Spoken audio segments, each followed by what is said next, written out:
ఇన్నాళ్లు వరలక్ష్మీ వ్రతం చేసిన ఫలితం ఏమిటో తెలుసా?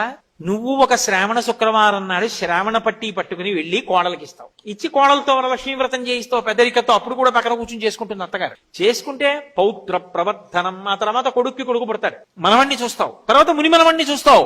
ఇన్ని ఇవ్వగలిగినది ఏదో తెలుసు, అదే వరలక్ష్మీ వ్రతం నామ వ్రతమస్తి మనోహరం. వరలక్ష్మీ వ్రతం అనబడేట